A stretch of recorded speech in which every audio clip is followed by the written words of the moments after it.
يا عبادي الذين أسرفوا على أنفسهم لا تقنطوا من رحمة الله. بسم الله الرحمن الرحيم. السلام عليكم ورحمة الله وبركاته.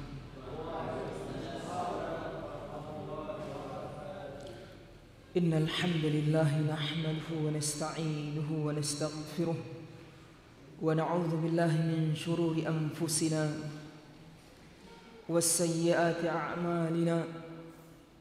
من يهده الله فلا مضل له ومن يضلل فلا هادي له. وأشهد أن لا إله إلا الله وحده لا شريك له وأشهد أن محمدا عبده ورسوله لا نبي بعده. سبحانك لا علم لنا إلا ما علمتنا إنك أنت العليم الحكيم. اللهم علمنا ما ينفعنا وانفعنا بما علمتنا وزدنا علما نافعا وعملا صالحا يا رب العالمين. Alhamdulillah, para ikhwah dan akhwat sekalian, a'azzani Allah wa iyyakum. Kita bersyukur, berterima kasih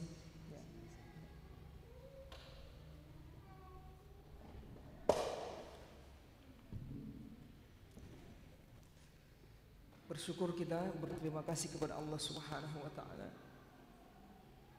karena masih memberikan kepada kita kesempatan untuk mengisi sisa hidup kita dengan amalan soleh, dengan bertobat kepadanya, istighfar, menyelesaikan hak-hak orang lain yang masih ada di tangan kita, termasuk amalan yang Allah masih berikan kesempatan kepada kita, yaitu bisa sholat maghrib berjamaah. InsyaAllah kita akan dilanjutkan dengan sholat isya insyaallah, dan termasuk diantaranya yaitu bisa mendatangi majelis ilmu yang sekarang sementara kita duduk di dalamnya. Ini ya ikhwah dan akhwat sekalian, para hadirin dan hadirat, keutamaan yang khusus bisa kita katakan Allah tidak beri kepada semua orang, yaitu diberi hidayah yang khusus ini. Pada pertemuan sebelumnya kita terangkan bahwasanya hidayah Allah itu ada dua macam, ada hidayah yang umum dan ada hidayah yang khusus. Hidayah yang umum itu ya berupa seseorang bisa tahu ini yang bisa dimakan, itu yang tidak boleh dimakan, ini yang racun, ini yang manis, ini yang pahit, ini pekerjaan yang bisa menguntungkan, ini yang berbahaya. Ini hidayah yang umum. Orang kafir, semua makhluk diberi oleh Allah Subhanahu wa taala. Hatta hewan itu, coba lihat, perhatikan hewan. Begitu melahirkan anaknya seperti kambing, langsung nyari tetek, langsung nyari susu. Itu siapa yang kasih tahu? Itu hidayah dari Allah, petunjuk dari Allah. Kemudian juga induknya bisa nyari makanan, hidayah dari Allah. Laba-laba, apa ini? Laba-laba bisa membuat sarang seperti itu, antum lihat. Itu laba-laba. Jaring-jaring yang dia bikin itu antara satu lingkaran ke lingkaran yang lain itu sama, itu hampir sama. Padahal tidak belajar matematika orang itu. Begitu juga lebah. Sarangnya lihat sama, lubangnya sama, ukurannya. Padahal tidak belajar matematika. Itu hidayah umum. Sama seperti manusia saja, Tapi yang hidayah umum yang berkaitan dengan dunia, yang maslahat dunia, mudarat dunia, yang bisa mendatangkan maslahat baginya, mudarat baginya dia bisa tinggalkan. Nah, ini hidayah yang umum. Yang hidayah seperti ini diberikan kepada semua makhluk. Namun hidayah yang khusus, yaitu hidayah berupa dia tahu mana yang halal, mana yang haram, mana yang jalan kesesatan, mana jalan petunjuk, mana jalan yang bisa mengantarkan dia, menyebabkan dia masuk neraka, mana yang tidak. Ini hidayah Allah tidak beri kepada orang yang tertentu, orang yang dikehendaki, orang pilihan-pilihan Allah Subhanahu wa taala. Dan semua ini butuh diupayakan, diusahakan. Tidak mungkin orang bisa dapat hidayah seperti ini kalau dia tidak berusaha. Nah, usaha yang kita tempuh yaitu dengan belajar, duduk di majelis, belajar ilmu agama supaya dapat tahu mana ini yang halal, mana haram, mana jalan yang bisa menyampaikan kepada Allah, mana yang tidak. Karena jalan yang bisa menyampaikan kepada Allah, bisa mengantarkan kita ke surga, ini cuma satu jalan, tidak ada jalan yang lain, yaitu jalan yang dibawa oleh para nabi dan rasul. Kalau nabi kita yaitu Nabi Muhammad SAW, tidak boleh orang bisa sampai kepada Allah, bisa selamat di akhirat tanpa meniti jalan yang dibawa oleh Rasulullah SAW. Maka harus, agar orang bisa selamat, dia harus mengikuti ajaran Nabi Muhammad. Kalau tidak, dia akan sengsara di akhirat. Ini Allah yang tegaskan di dalam Al-Quran. Ittabi'uhu la'allakum turhamun. Ikutilah dia, yaitu Nabi Muhammad, la'allakum turhamun, agar kalian itu dirahmati oleh Allah Subhanahu wa taala. Baik. Jadi keutamaan wajib bagi kita untuk bersyukur setelah keutamaan-keutamaan yang lainnya, yaitu bisa duduk di majelis, bisa belajar, bisa mengkaji kitab-kitab Allah, kitab Allah Al-Quran dan hadis-hadis Rasulullah SAW. Taib, pada pertemuan sebelumnya, taib, kemudian yang perlu saya ingatkan lagi, yaitu perkara niat ya ikhwah semua. Perkara niat ini jangan sampai kita lalai.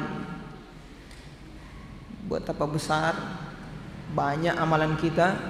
Ini majelis, duduk di majelis ilmu ini besar, pahalanya besar. Namun akan menjadi kecil pahalanya atau tidak memiliki pahala kalau tanpa niat. Innamal a'malu binniyat. Jadi urusan niat jangan disepelekan. Harus kita update. Ini saya duduk datang ke majelis, habis sholat duduk ini untuk apa? Cuma sekedar ya mengisi kekosongan,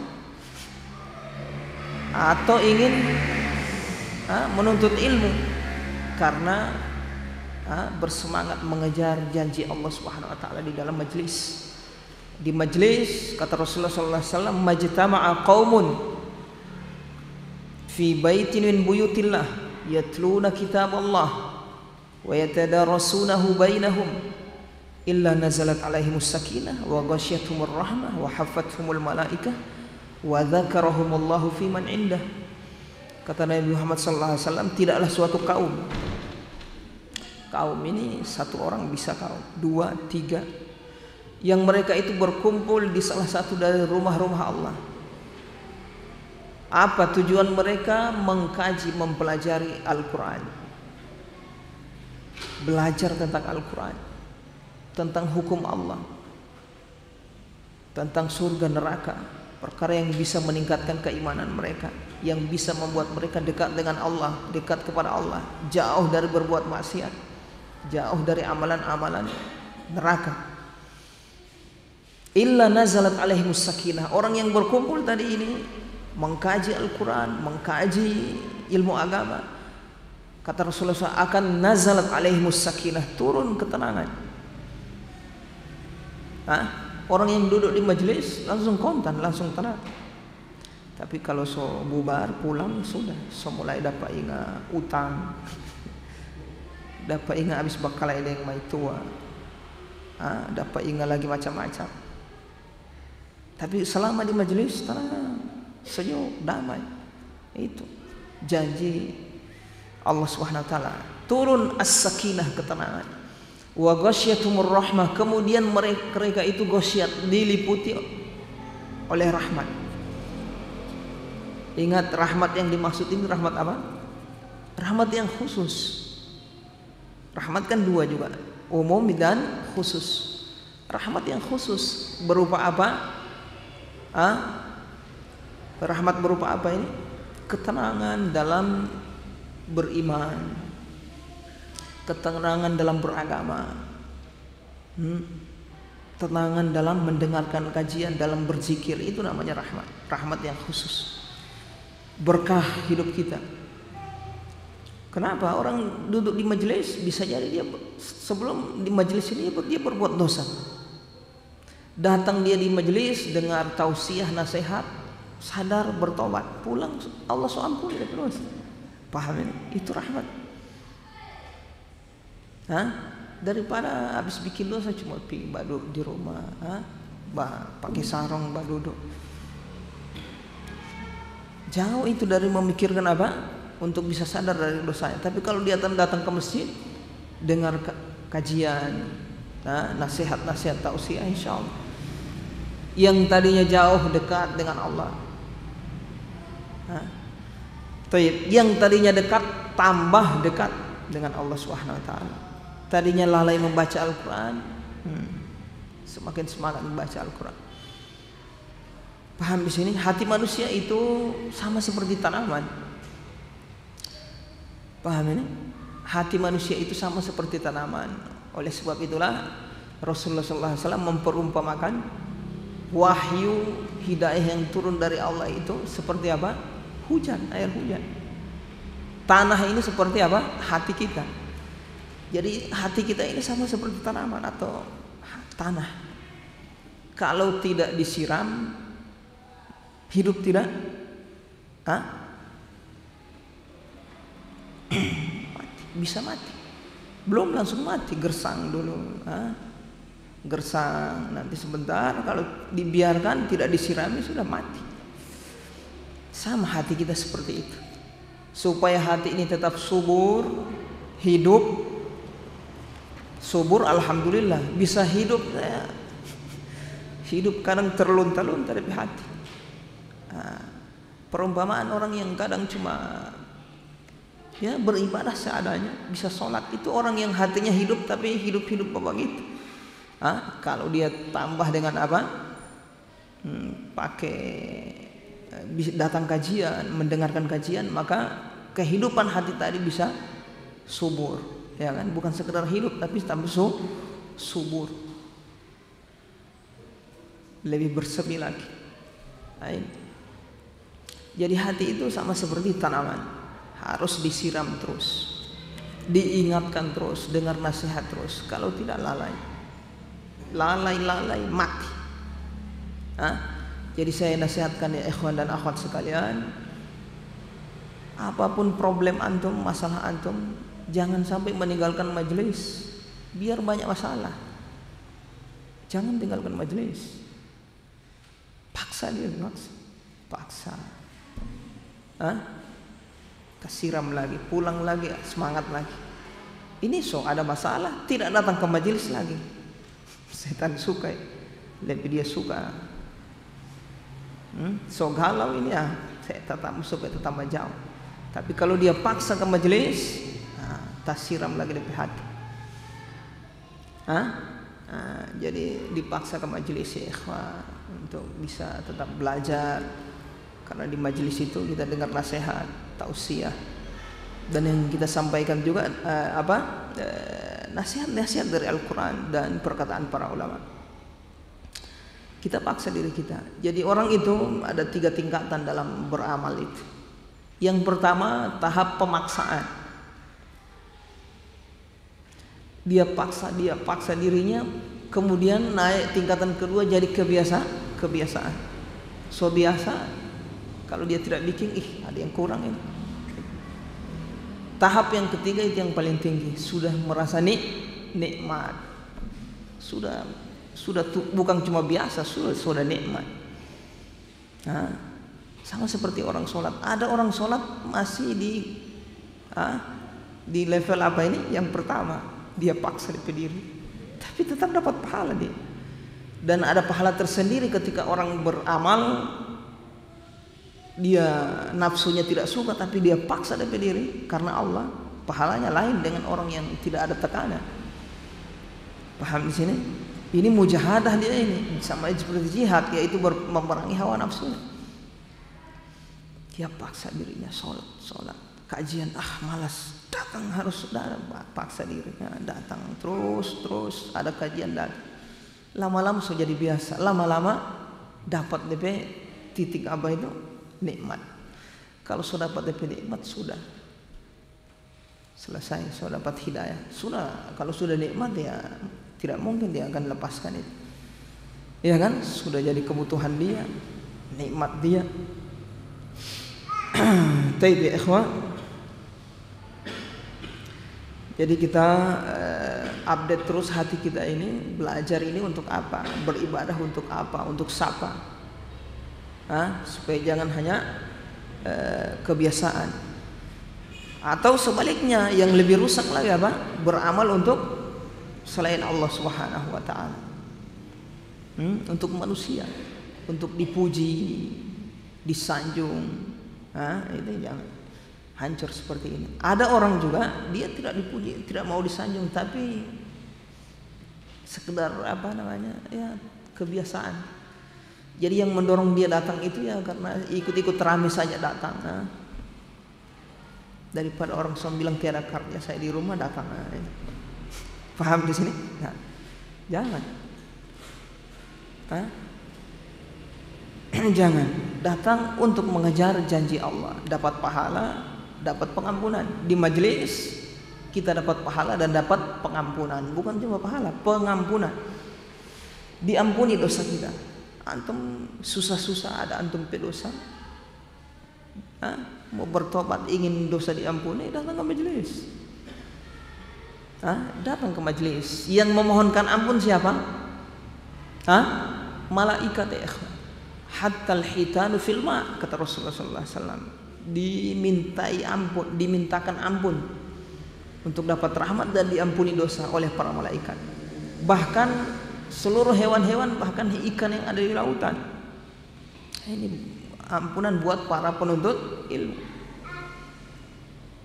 Paham di sini ikhwan? Keutamaan.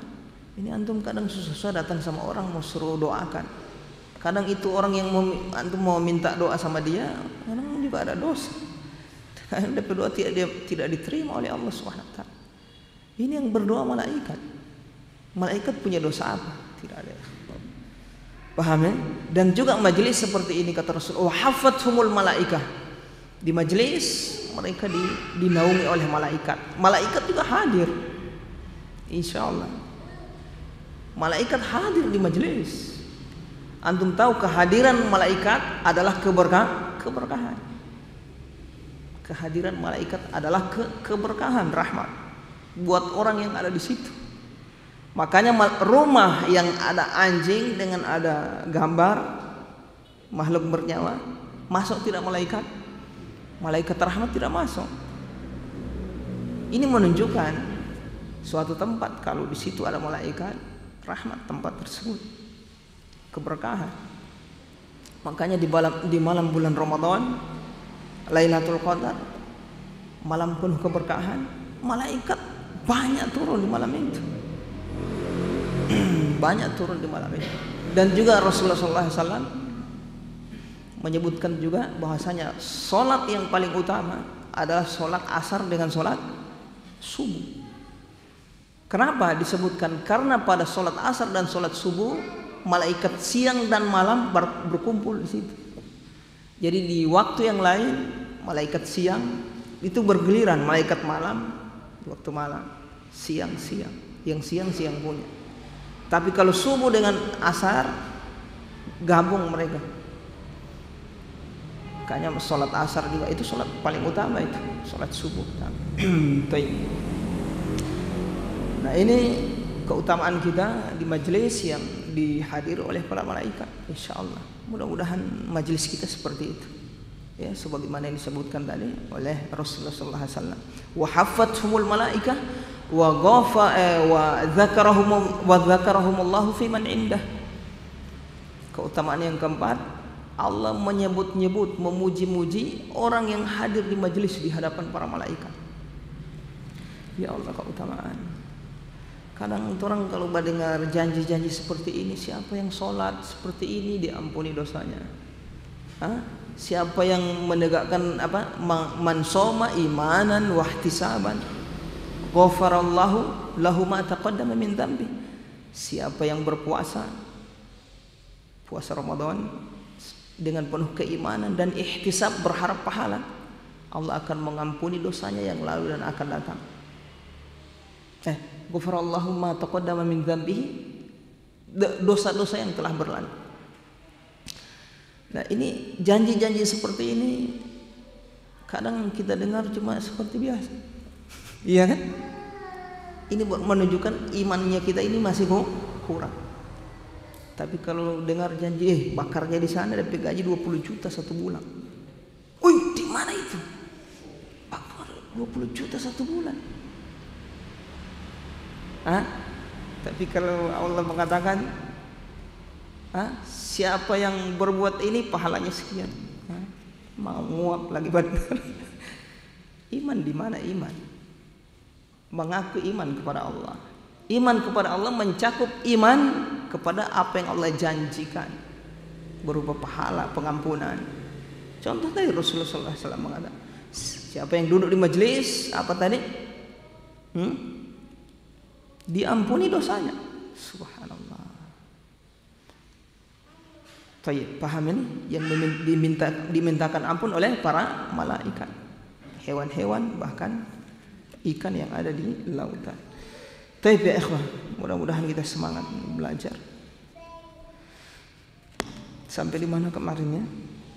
Tayyib, sampai di Maliki Yaumiddin ya.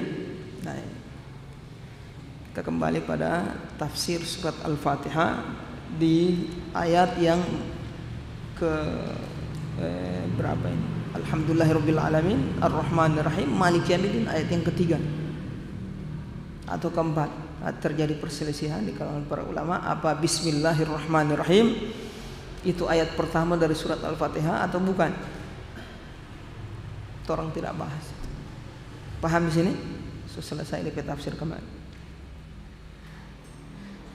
Jadi ayat yang berikutnya ketiga atau keempat, Maliki Yaumiddin. Maliki Yaumiddin. Malik apa kemarin? Malik yaitu raja atau penguasa.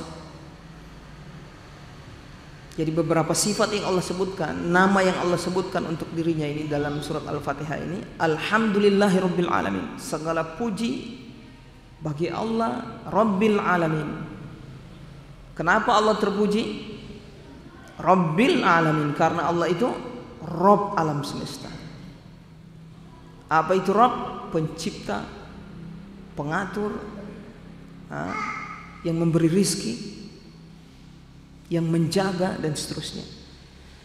Kemudian Ar-Rahmanir Rahim. Kenapa lagi Allah itu terpuji? Karena Allah Ar-Rahmanir Rahim, Maha Penyayang lagi Maha Pengasih. Ini terjemahannya. Apa kemarin?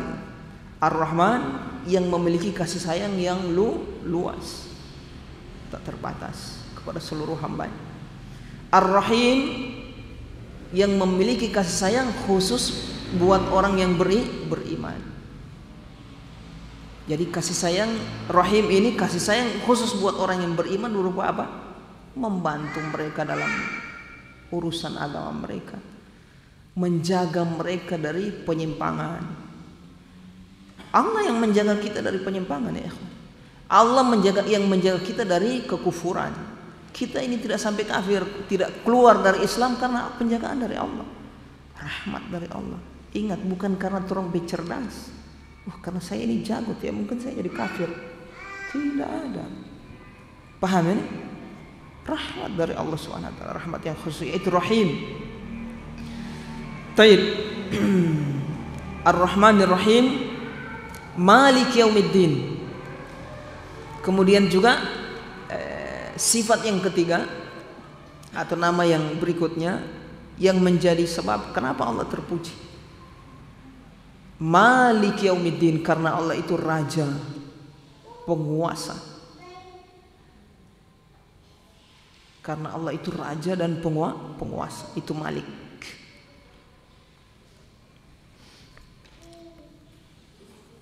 Di sini Allah Subhanahu wa taala menyandalkan raja penguasa Yaumiddin, hari pembalasan. Hari yang dimana orang dibalas kelakuannya selama di dunia ini. Yang baik dibalas dengan yang baik, yang buruk dibalas dengan yang buruk. Paham di sini ikhwan? Dan hari yang dimana manusia semuanya tunduk. Itu makna dari ad-din. Jadi ad-din ada dua makna. Hari pembalasan, yang kedua ad-din artinya rendah, hina. Kenapa? Karena pada hari itu semua manusia hina di hadapan Allah SWT. Allah adalah raja satu-satunya saat itu pada hari pembalasan. Tiada yang mengaku raja, mengaku berkuasa di dunia ini, tidak ada lagi. Di akhirat sudah tunduk, jadi hamba semua. Tayyib. Di sini kata beliau, mengapa Allah Subhanahu wa taala menghususkan raja penguasa hari pembalasan, padahal Allah penguasa dua alam ini, penguasa alam dunia dan alam akhirat. Tapi di sini Allah khususkan penguasa alam akhirat. Kenapa? Kata beliau di sini, li'anna fi dzalikal yaum yadhharu lil khalqi tamamudz zuhur. Karena pada hari itu akan nampak bagi seluruh makhluk manusia dan jin tamamudz zuhur, sangat nampak, akan nampak dengan senampak-nampaknya, tamamudz zuhur, sempurna penampakannya. Apa itu yang nampak? Kamalu mulkihi, kesempurnaan kerajaan Allah Subhanahu wa taala. Ini alasannya. Karena di dunia kerajaan Allah nampak tidak nampak. Masih ada yang mengaku dia raja berkuasa, yang dengan kekuasaannya menindas orang lain, sombong dan seterusnya, ya kan? Masih ada yang tidak mengakui kekuasaan Allah Subhanahu wa taala. Namun kalau di sana tidak ada, semua harus mengakui. Mau orang kafir, mau orang muslim, bahkan di akhirat itu ya ikhwah, semua memuji Allah Subhanahu wa taala. Orang muslim memuji Allah, mukmin, penduduk surga, penduduk neraka juga memuji Allah Subhanahu wa taala. Wa qila alhamdulillahi rabbil alamin, dan dikatakan oleh semua makhluk saat itu, manusia dan jin, mau muslim mau kafir, semuanya penduduk neraka juga memuji Allah Subhanahu wa taala. Kenapa? Karena menyaksikan keadilan Allah Subhanahu wa taala saat itu. Menyaksikan maharajanya Allah saat itu, kekuasaannya Allah. Menyaksikan penyayangnya Allah saat itu. Karena di akhirat itu akan nampak semua nama-nama Allah itu, nampak penyayangnya Allah itu seperti apa. Pahamnya? Nampak keadilan juga nampak. Penduduk neraka ini sudah divonis memang penduduk neraka memuji Allah Subhanahu wa taala, terkesima, maha adil, tapi tetap masuk neraka. Lihat, semua memuji Allah. Jadi di akhirat nanti nampak keadilan Allah, nampak mulk kerajaan Allah, semuanya tunduk. Allah maha raja, nampak. Wa hikmatihi, dan nampak hikmahnya Allah Subhanahu wa taala. Sikap bijaknya Allah Subhanahu wa taala nampak. Ternyata yang Allah bikin selama ini, Allah perjalankan di alam semesta ini, ternyata hakim, bijak. Jadi jangan kita sangka, jangan pernah menyangka ya ikhwah bahwasanya Allah ini mau melakukan sesuatu, berbuat sesuatu iseng-iseng ada. Karena ada sebagian saya dengar sebaliknya. Allah ciptakan manusia, baru jin, ciptakan surga, baru dia bilang ini yang dilarang, ini yang diperintah, baru dia kasih masuk neraka, so dia juga yang kasih masuk surga. Boba sandiwara apa ini? Ada yang saya dengar begitu. Ini orang yang tidak mengenal Allah Subhanahu wa taala. Paham ini? Orang yang tidak mengenal Allah Subhanahu wa taala belum nampak, nanti di akhirat baru nampak. Baru mata tercengang, terbelalak. Lisan akan memuji Allah Subhanahu wa taala atas keadilannya, sikap bijaknya Allah Subhanahu wa taala. Nah ini. Jadi dan Allah sanggah itu keyakinan seperti itu. Afa hasibtum annama khalaqnakum abatha? Apakah kalian wahai manusia hasibtum menyangka annama khalaqnakum abatha, bahwasanya kami menciptakan kalian abatha, sia-sia, cuma bermain, cuma iseng-iseng begitu. Oh, saya mau bikin dulu manusia ini cocok atau tidak? Tidak ada. Allah ciptakan asli, bijak, ada punya tujuan, maksudnya paham ini? Tujuan yang bijak, tujuan yang dalam, bukan asal bikin-bikin. Seperti manusia mau tes-tes percobaan, tidak ada. Allah tidak pernah mau menciptakan sesuatu mau uji-uji, tes-tes ya. Maksudnya ngetes, kalau bagus kas terus, kalau tidak tidak. Bagaimana zat yang maha mengetahui segala sesuatu tidak mungkin ngetes-tes. Paham di sini ikhwan? Jadi diciptakan kita ini di atas hikmah. Paham di sini? Jadi jangan pernah menyangka Allah itu main-main. Allah itu bergurau. Allah itu iseng-iseng menciptakan atau menjalankan apa di alam semesta ini. Allah itu serius.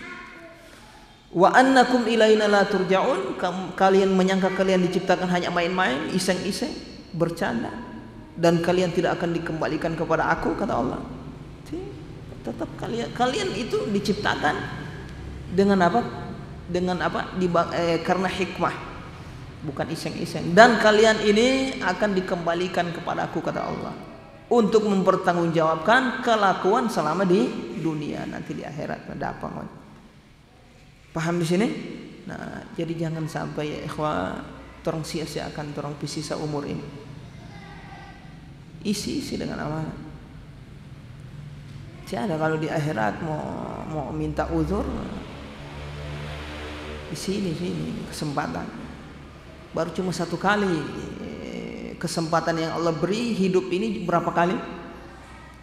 Heran orang masih bermain-main, iya kan? Masih menyia-nyiakan waktunya dengan melakukan yang sia-sia, yang haram bahkan. La haula. Dia tidak tahu ini kalau waktu yang Allah beri, kesempatan yang Allah beri ini cuma satu kali, dan ini menjadi penentu selamat di akhirat. Jadi penentu selamat di akhirat. Nah ini wang qita'u amlakil khalaiq, dan pada hari itu nampak keadilan Allah, nampak kerajaan Allah, kekuasaan Allah, hikmahnya Allah, dan terputus semua kerajaan-kerajaan manusia. Orang yang mengaku berkuasa terputus semua, datang kepada Allah dengan ati wa kullukum atir rahmana abda. Siapa yang hafal ayatnya ini? Wa kullukum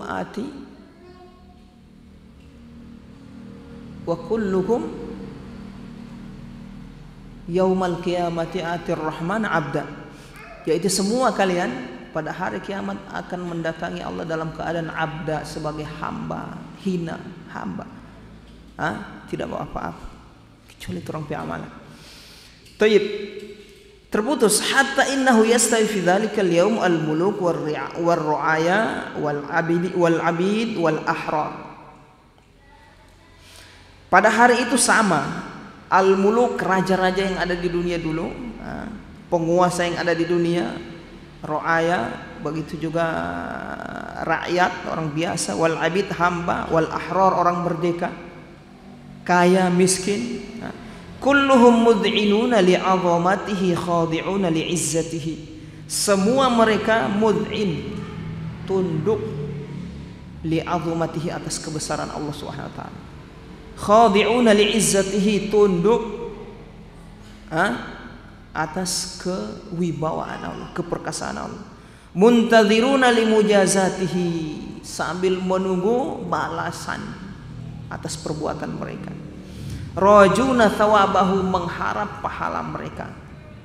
Khaifuna min iqabihi, dalam keadaan takut akan diazab. Paham di sini ikhwan? Jadi orang pada hari kiamat itu ketika dibangkitkan sudah sama, itu hatinya itu dalam keadaan apa? Takut. Saya ini mau masuk surga apa neraka?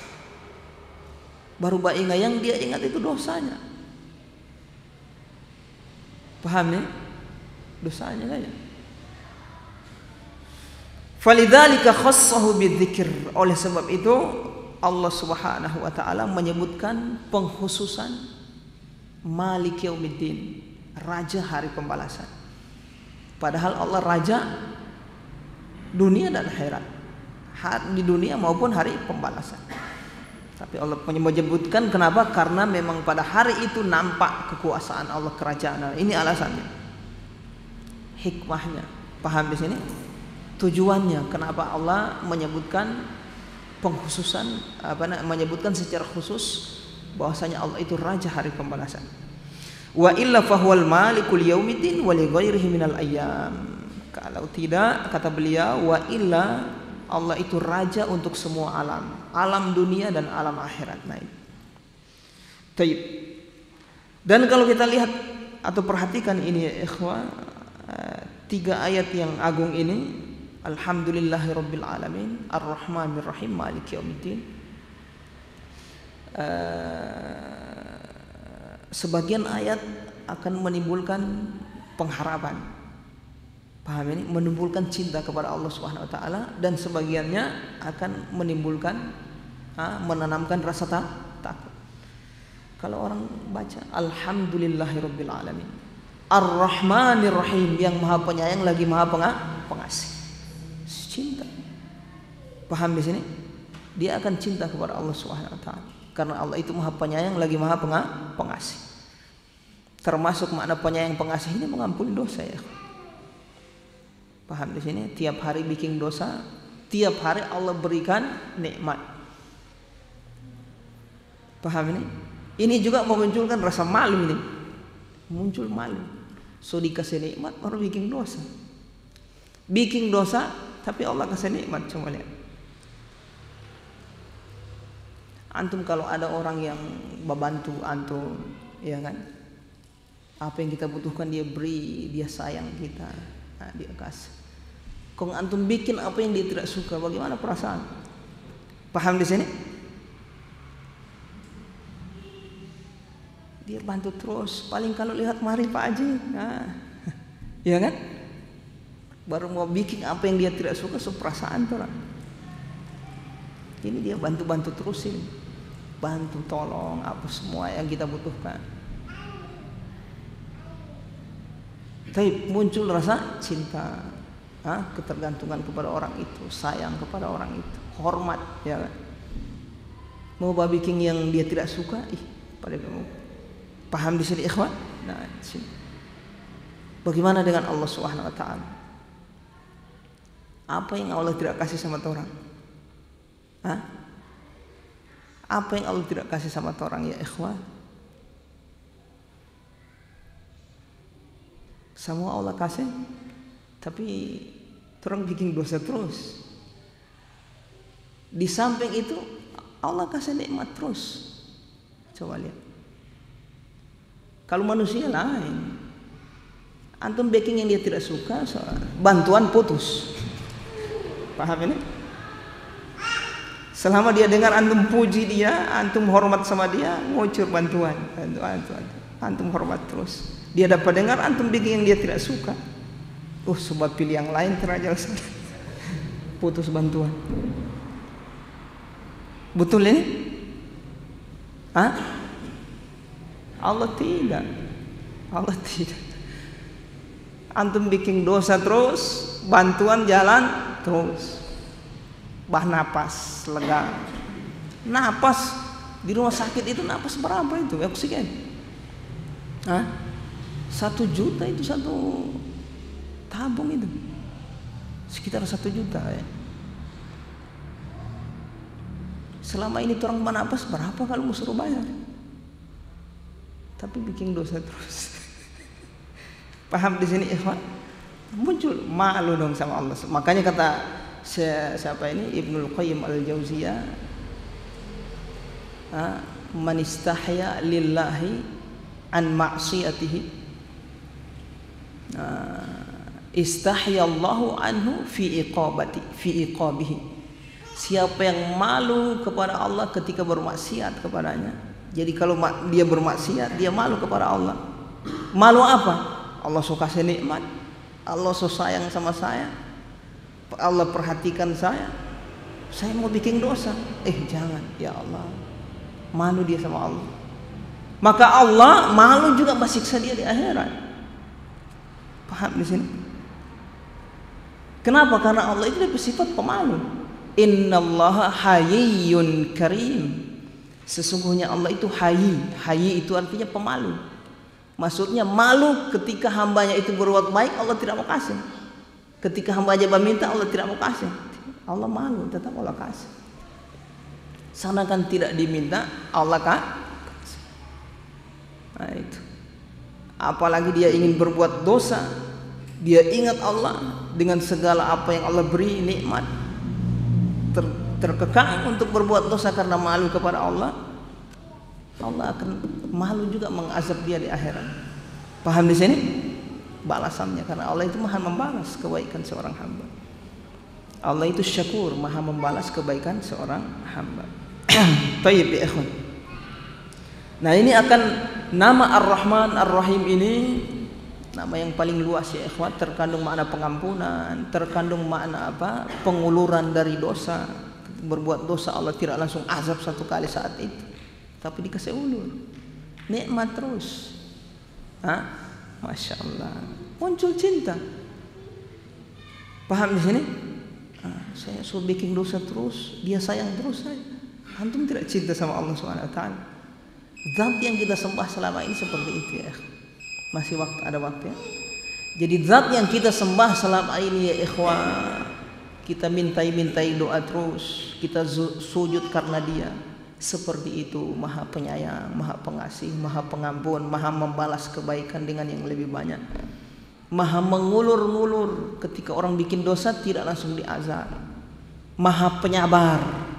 As-Sabur, nama Allah itu Sabur, artinya maha penyabar. Penyabar Allah Subhanahu wa taala. Tayyib, ini akan muncul rasa cinta di hati seorang hamba kalau dia ingat ternyata zat yang saya sembah selama ini, muncul cinta. Muncul rasa malu. Kemudian Malik, itu muncul rasa takut. Raja, penguasa, punya wibawa, akan menyiksa orang yang melanggar hukumnya, hukum yang dia tetapkan. Itu raja kan? Raja kan punya hak untuk menetapkan hukum, ya kan? Siapa yang melanggar dihukum, yang tidak melanggar akan diberi hadiah. Itu. Baik, kemudian iyyaka na'budu wa iyyaka nasta'in. Kita lanjutkan pada ayat setelahnya, ayat keempat. Iyyaka na'budu wa iyyaka nasta'in. Hanya kepadamu kami beribadah dan hanya kepadamu kami memohon pertolongan. Secara bahasa Arab ya ikhwah, ini namanya mendahulukan objek daripada kata kerja. Jadi asalnya ini kata kerja dulu baru objeknya kan? Na'buduka, begitu. Asalnya ini na'buduka wa nasta'inuka. Kami menyembahmu dan kami memohon pertolongan kepadamu. Tapi objeknya ditaruh di awal. Iyyaka na'budu. Jadi DP objek ditaruh di awal, iyyaka. Dalam bahasa Arab ini memberi faedah pengkhususan. Kalau dia kasih lebih dahulu objeknya berarti faedahnya pengkhususan. Sama seperti kita mengatakan akaltu samakan atau khubzan, saya makan roti. Tapi kalau antum bilang khubzan akaltuhu, khubzan akaltu, objeknya antum dahulukan berarti apa ini? Pengkhususan. Artinya tidak ada yang antum makan kecuali roti. Khubzan akaltu, Roti saya makan, maksudnya hanya roti yang saya makan. Kalau antum bilang akal tuh khubzan, saya makan roti, bisa jadi ada makan yang lain juga. Cuma dia cuma bilang saya makan roti ya. Tapi kalau khubzan akal tuh saya makan roti, artinya saya hanya makan roti. Nah, begini itu. Iyyaka na'budu berarti hanya kepadamu kami menyerahkan ibadah kami. Hanya kepadamu kami menyembah. Jadi seluruh peribadahan kami lahir maupun batin, itu kami hanya serahkan hanya kepadamu ya Allah. Itu maksud dari iyyaka na'budu wa iyyaka nasta'in, dan hanya kepadamu kami memohon pertolongan. So azan ini, azan dulu. Baik, ikhwan, kita lanjutkan. Jadi iyyaka na'budu wa iyyaka nasta'in, hanya kepadamu kami menyerahkan ibadah kami. Wa iyyaka nasta'in, dan hanya kepadamu kami memohon pertolongan. Kita baca penjelasan dari beliau, ay nakhussuka wahdaka bil ibadati wal isti'anah. Maksud dari iyyaka na'budu wa iyyaka nasta'in adalah nakhussuka wahdaka, kami mengkhususkanmu wahai Allah bil ibadah, dengan peribadahan, wal isti'anah, dan memohon pertolongan. Lianna taqdimal ma'mul yufidul hasar, karena mendahulukan objek itu memberi faedah pembatasan. Sudah saya jelaskan tadi, objeknya dia kasih dahulu. Wa huwa itsbatul hukmil madhkur wa nafyuhu amma ada, faka'annahu yaqulu na'buduka wa la na'budu ghairak wa nasta'inu bika wa la nasta'inu bi ghairik. Wa qaddama al-ibadata 'ala al-isti'anati min babi taqdimil 'ammi 'ala al-khass. Allah di sini mendahulukan ibadah daripada isti'anah. Iyyaka na'budu wa iyyaka nasta'in. Ini adalah termasuk dari bab mendahulukan yang umum dari yang khusus. Mendahulukan yang umum dari yang khusus. Artinya isti'anah itu masuk ke dalam makna ibadah. Isti'anah itu memohon pertolongan masuk ibadah. Ya kan? Kita memohon pertolongan kepada Allah masuk ibadah. Jadi ibadah umum, isti'anah khusus. Nah, ini ada fungsi kenapa seperti itu. Beliau akan jelaskan. Wahtimaman bitaqdimi haqqihi ta'ala ala haqqi ibad abdihi. Yang demikian itu karena perhatian Allah terhadap haknya daripada hak hambanya.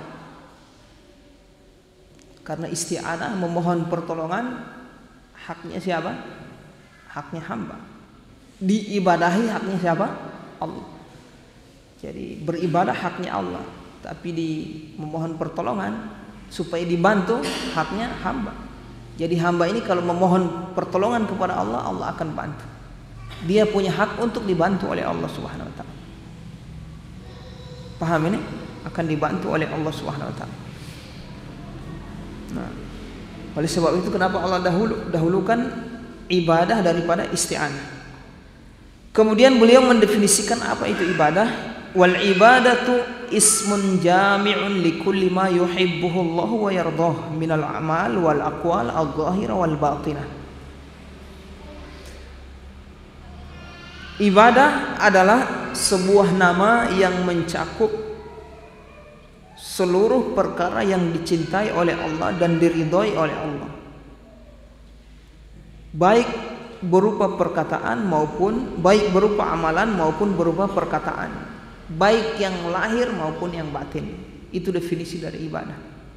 Jadi ibadah definisinya adalah sebuah nama yang mencakup untuk semua yang dicintai dan diridhoi oleh Allah Subhanahu wa taala. Berupa perkataan, berupa perbuatan maupun perkataan, baik yang lahir maupun yang batin. Nah, itu definisi ibadah. Jadi kalau orang tanya apa itu ibadah, semua yang dicintai, yang diridhoi dan dicintai oleh Allah Subhanahu wa taala, berupa perbuatan dan perkataan.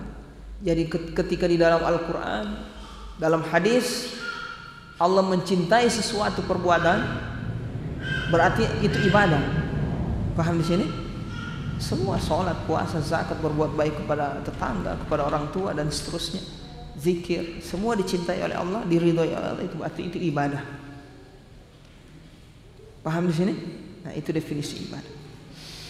Wal isti'anah, adapun definisi isti'anah supaya memberi gambaran jelas kepada kita tentang dua kata ini, ibadah dengan isti'anah. Hiyal i'timadu 'ala Allah ta'ala fi jalbil manafi'i wa daf'il madarri ma'athiqati bihi fi tahsili dhalik. Isti'anah adalah i'timad 'ala Allah, bersandar kepada Allah, fi jalbil manafi' wa daf'il madar, dalam memperoleh manfaat dan menolak mudarat, ma'athiqati bihi fi tahsili dzalik, disertai thiqah, percaya, yakin kepada Allah, percaya kepada Allah untuk menghasilkan yang demikian itu. Itu makna dari isti'anah. Jadi isti'anah bersandar kepada Allah untuk mendapatkan manfaat dan menolak mudarat, disertai percaya kepada Allah Subhanahu wa taala bahwasanya Allah akan mengabulkan apa yang kita mintai tersebut. Jadi kita minta kepada Allah pertolongan, isti'anah, supaya dibantu, disertai kita yakin, percaya, thiqah Allah akan mengabulkan permintaan kita. Itu namanya isti'anah. Paham di sini ya? Nah, wal qiyamu bi ibadatillahi wal isti'anatu bihi wal wasilatu lis sa'adatil abadiyyati wan najatu min jami'i syururi fala sabila ila najati illa bil qiyami bihima. Beribadah kepada Allah dan isti'anah, memohon pertolongan, adalah wasilah, adalah wasilah kebahagiaan abadiyah yang abadi dan keselamatan dari seluruh perkara-perkara yang menyebabkan kita itu apa? Celaka atau keburukan. Fala sabila ilan najati illa bil qiyami bihima. Tidak ada jalan supaya bisa selamat,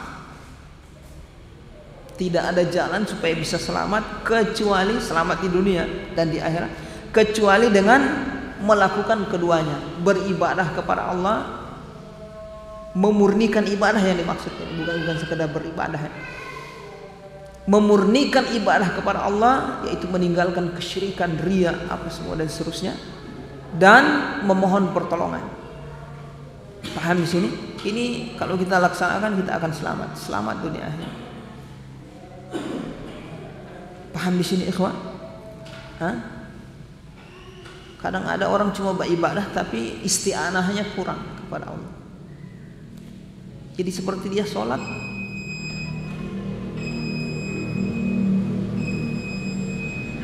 seperti dia sholat, isti'anahnya kepada Allah kurang. Dia lebih isti'anah kepada DP diri, mengandalkan DP kekuatan. Oh jago, sehat saya, bisa pergi ke masjid. Dia lupa kepada Allah Subhanahu wa taala. Kalau yang memberi kesehatan Allah, yang menggerakkan dia supaya bisa ke masjid Allah Subhanahu wa taala. Itu makna dari isti'anah. Isti'anah adalah memohon pertolongan. Jadi segala sesuatu yang dia lakukan, dia memohon pertolongan kepada Allah dan dia meyakini itu bantuan dari Allah Subhanahu wa taala. Jadi sholat yang kita lakukan ini, ikhwah, itu bantuan dari Allah. Bantuan dari Allah. Paham di sini? Nah, kita bisa duduk datang kajian ini, tulis bantuan dari Allah. Jadi jangan kurang kita isti'anah. Kadang orang seperti itu, dari sisi ibadah jago dia, tapi isti'anah kurang, memohon pertolongan.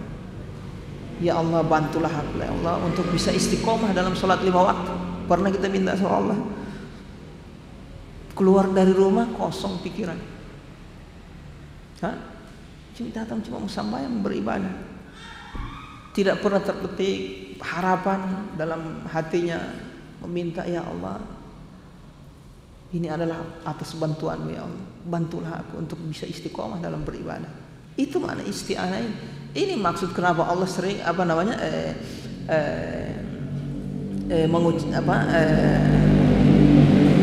maksud kenapa Allah menyebutkan dua ibadah ini. Iyyaka na'budu wa iyyaka nasta'in. Hanya kepadamu kami beribadah, memurnikan peribadahan. Tapi ingat, hanya kepadamu kami memohon pertolongan. Artinya ibadah kami ini tidak ada apa-apanya tanpa bantuan darimu. Apalagi perkara aktivitas dunia tidak ada apa-apanya tanpa bantuan darimu. Ini kurang kadang gitu. Kebanyakannya mengandalkan apa? Sebab. Sehat saya, punya motor bisa jalan, ada doi beli, pernah tidak terlintas dalam benak ini bantuan dari Allah ini. Ini isti'anah. Makanya Allah kasih sendiri dia. Pahami? Padahal isti'anah masuk ibadah. Allah sengaja kasih sendiri supaya memberikan apa? Tanbih, isyarat kepada kita bahwasanya isti'anah jangan lupa. Mau sholat, mau zikir, mau apa saja aktivitas, jangan lupa isti'anah. Allah kasihkan terus di dalam sholat. Betul ini? Setiap waktu sholat baca ini surat Al-Fatihah. Iyyaka na'budu wa iyyaka nasta'in. Ya Allah ya Rabbi, hanya kepadamu kami menyembah dan hanya kepadamu kami memohon pertolongan. Ya Allah, semua aktivitas kami termasuk ibadah, sholat, zikir yang kami lakukan ini bantuan darimu ya Allah. Paham di sini ya ikhwan? Nah ini isti'anah. Taib, ada pertanyaan ya ikhwan sebelum kita tutup? Silahkan.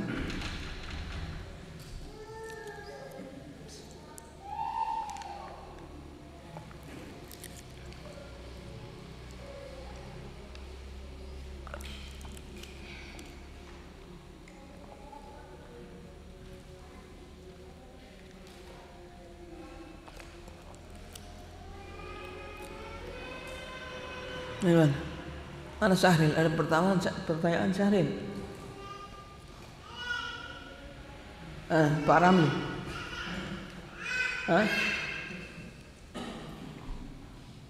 Atau Mbak tanya mau langsung pulang? Silahkan.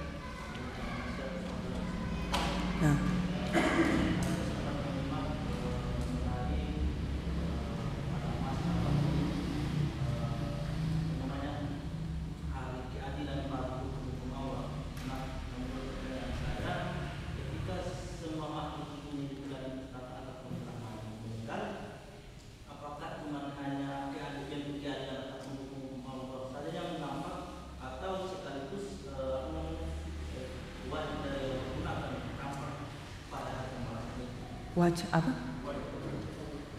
Wajah. Semuanya nampak, semuanya. Kalau melihat wajah Allah nanti di surga.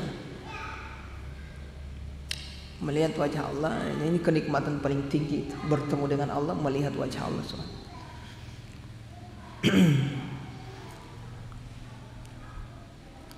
Nampak.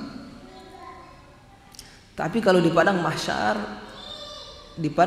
pertemuan di padang mahsyar bukan pertemuan yang indah ya, pertemuan wibawa di situ, karena akan diadili. Tahu mengadili seorang, ya kan, orang takut semua.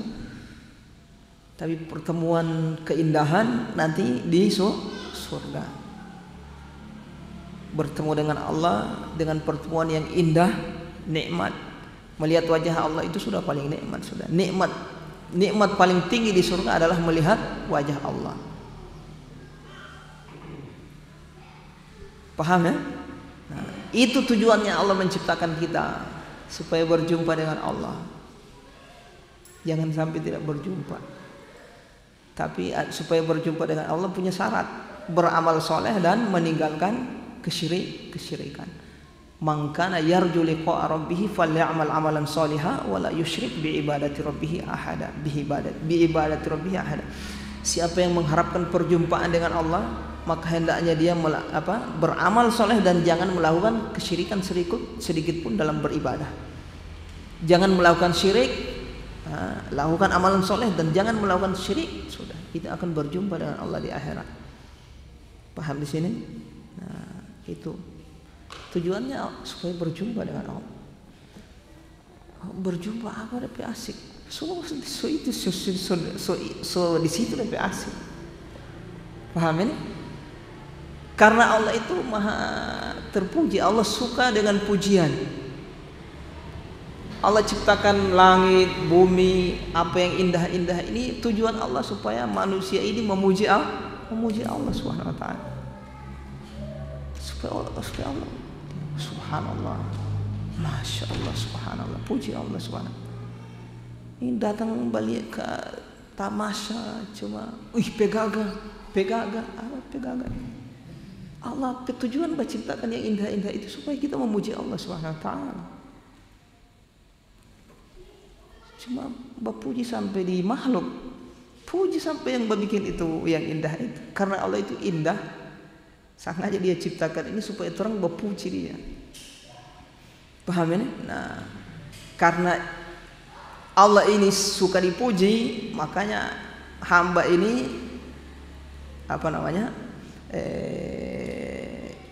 hamba ini Allah ingin bertemu dengan dia. Paham di sini ya? Supaya manusia melihat siapa zat yang menciptakan yang indah-indah di alam semesta ini. Ternyata Allah Al-Jamil, innallahal jamil, innallaha al-jamil yuhibbul jamal. Allah itu Al-Jamil, zat yang maha indah. Yuhibbul jamal, mencintai keindahan, menyukai keindahan. Allah itu Al-Jamil, zat yang maha indah. Ingat, bukan indah saja, maha indah. Puncak dari keindahan, sumber keindahan Allah. Jadi orang meninggal cuma baku dapat dengan Allah, melihat keindahan Allah. Paham di sini? Surga jamuan abadi, tidak jamuan tapi abadi. Antum kalau mau baku dapat dengan orang, ya kan? Sebelum baku dapat kan antum dia jamu dulu, insya Allah jam sekian. Tapi ini kamar terbaik, ini makanan jamuan. Tapi intinya mau baku dapat dengan dia. Paham di sini, ikhwan? Surga tempat untuk menjamu kita. Nanti baku dapat dengan pencipta itu semua, yaitu Allah Subhanahu wa taala. Jadi jangan sampai tidak baku dapat dengan Allah, rugi. Siksaan paling berat bagi penduduk neraka adalah tidak berjumpa dengan Allah Subhanahu wa taala. Kata para ulama, kalla innahum ar-rabbihim yawma idzil lamahjubun. Ketahuilah, pada hari itu orang-orang kafir pada hari itu mahjub, terhijabi. Maksudnya tidak bertemu dengan Allah, tidak melihat Allah Subhanahu wa taala. Cuma penduduk surga yang melihat Allah. Paham sana? Paham Pak ya? Nah, jadi di surga itu ada hari-hari khusus. Hari utama namanya hari Jumat. Jadi di sana ada hari juga. Hari yang paling utama di surga hari Jumat. Allah kasih hari utama di dunia hari Jumat. Di sana hari Jumat. Kenapa? Karena hari Jumat baku dapat dengan Allah Subhanahu wa taala. Begitu baku dapat dengan Allah, bercengkrama, bercerita, kita lihat wajah Allah Subhanallah. Dapat lupa apa? Bidadari. Dapat lupa pemandangan, dapat lupa minuman yang paling indah di surga, dapat lupa tawar semua. Sudah palia yang menciptakan itu semua, masya Allah. Itu lebih tujuan Allah ciptakan orang supaya baku dapat dengan dia. Paham di sini para jamaah sekalian? Jadi jangan sampai tidak baku dapat. Tapi untuk bisa bertemu dengan Allah, zat yang maha indah ini, syaratnya beramal soleh. Yang pertama, yang kedua jangan melakukan kesyirikan. Amal soleh, lakukan perintah, tinggalkan larangan. Itu. Paham ya? Nah itu tujuan Allah Subhanahu wa taala. Supaya mau baku dapat dengan dia. Bukan sekedar di surga itu tidak. supaya orang bakudak pada yang pencipta alam semesta ini. Ada pertanyaan lain? Syahrin, indaka soal ya Syahrin?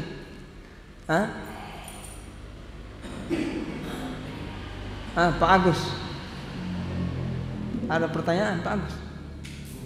Belum? Paham insyaallah ya. Baik para jamaah sekalian,